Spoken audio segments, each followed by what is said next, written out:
आप सभी को प्रणाम। मेरा नाम है उमेश राम प्रधान और मैं नौकरी छोड़ करके अभी समाज सेवा में लगा हुआ हूँ और विगत लगभग 4-5 वर्षों से सभी समाज को एकजुट करने की जो समस्याएं हैं उसको निराकरण कराने का मेरे द्वारा प्रयास किया जा रहा है। जैसे ग्राम भ्रमण के दौरान मुख्य रूप से समस्याएं हैं जाति को लेकर के। कई जनजाति, अनुसूचित जाति, अन्य पिछड़ा वर्ग में समस्याएं हैं जो मात्रात्मक त्रुटि कारण इनका जाति प्रमाण पत्र नहीं बन पा रहा है। जैसे खड़िया, नगसिया, किसान, कोरवा, जैसे डिहारी कोरवा, पहाड़ी कोरवा, बघेल छत्री, इनका भी जाति प्रमाण पत्र नहीं बन पा रहा है। और पहाड़ी कोरवा जो जनजातीय समुदाय है बहुत पिछड़ी जनजाति के अंतर्गत आता है और इनकी जो मांगे हैं उनको शासन स्तर तक पहुंचाने में सही माध्यम नहीं मिल पा रहा है। तो आप सभी से मैं अपेक्षा करना चाहूँगा कि हमारे जितने पहाड़ी कोरवा भाई हैं उनके लिए भी हमको एकजुट होकर के आगे लड़ाई लड़ना है। वैसे उरांव जाति है, उरांव जाति में भी 1949-50 के जो राजस्व रिकॉर्ड हैं उसमें क्रिश्चियन उरांव, किर्स्तान उरांव, संसारी उरांव आदि अभिलिखित हो गया है। इनका भी जाति प्रमाण पत्र नहीं बन पा रहा है, जिसके कारण ये अनुसूचित जनजाति का लाभ लेने से वंचित हो रहे हैं और इनका जो रोजगार के साधन है या शिक्षा दीक्षा है, नौकरी से संबंधित मामला है, इसमें ये लोग इसका लाभ उठा नहीं पा रहे हैं। वैसे ही कंवर में, खेरवार में, मुंडा में, भुइहर में, भूमिया में, नगसिया में, नागवंशी में भी ये समस्याएं हैं। और अनुसूचित जाति वर्ग में भी ये समस्याएं हैं, जैसे डोम, तुरी, घासी, चिकवा, इनका भी जाति प्रमाण पत्र नहीं बन पा रहा है। और अन्य पिछड़ा वर्ग में भी महाकुल, रौतिया, रौनियार, गयार, लोहार, कोलता, राउत, इनमें भी ये समस्याएं हैं, इनका जाति प्रमाण पत्र नहीं बन पा रहा है। तो इसको भी हम लोग अपने संकल्प पत्र में शामिल करेंगे और इसको भी हम लोग आगे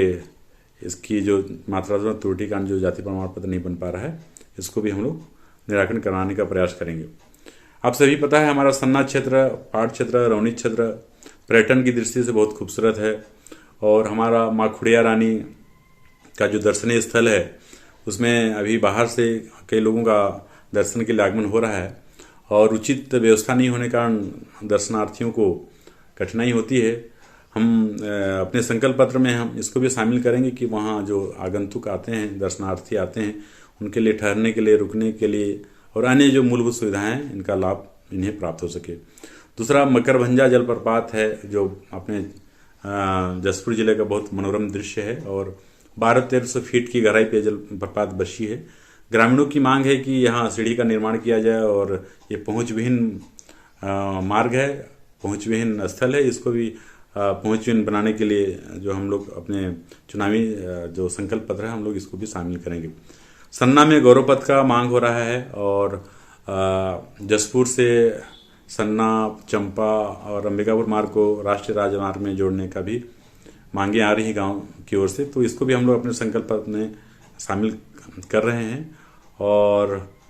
सन्ना, बहोरा और रौनी पंडरापाट क्षेत्र के चौड़ीकरण की बात आई है, इसको भी हम लोग अपने संकल्प पत्र में शामिल करके चुनाव में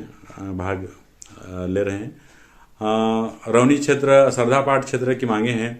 कि वहाँ खेल को बढ़ावा देने के उद्देश्य से मिनी स्टेडियम का निर्माण किया जाए, तो इसको भी हम लोग अपने संकल्प पत्र में शामिल करके इसका विकास का कार्य और खेल को बढ़ावा देने के लिए हम लोग प्रयास करेंगे। देखने में आया है कि अभी जो निर्वाचन की जो प्रक्रिया चल रही है इसमें कई प्रत्याशियों के द्वारा जो है मतदाताओं को प्रलोभन दिया जा रहा है और इन किन प्रकार उन्हें उनका लाभ प्राप्त करने के लिए अन्य साधन का उपयोग किया जा रहा है। तो आप सभी मतदाताओं से मैं निवेदन करना चाहूँगा कि आप लोग किसी भी प्रलोभन में ना आए और एक स्वच्छ मतदाता के रूप में अपना मतदान करें,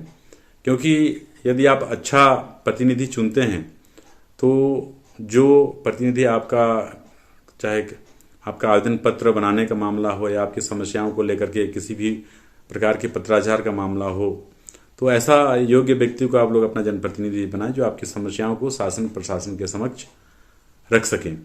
और मैं अंतिम समय में आप सभी से यही निवेदन करना चाहता हूं कि समय बहुत कम है और हर गांव तक, हर मतदाता तक पहुंच पाना संभव नहीं है, इसलिए मैं इस वीडियो के माध्यम से आप सभी को मैं निवेदन करना चाहता हूं कि आप लोग चाहे जो भी हो अपने योग्य, चाहे बीडीसी का चुनाव हो, चाहे डीडीसी का चुनाव हो, आप एक योग्य प्रत्याशी का चुनाव करें। और आप सभी को जाते जाते मैं कहना चाहता हूँ, जो प्रलोभन में ना आए, जागरूक मतदाता कहलाए। तात्पर्य है कि जो प्रलोभन में आकर के अपने मतदान का दुरुपयोग नहीं करता है, वही सही मायने में जागरूक मतदाता है।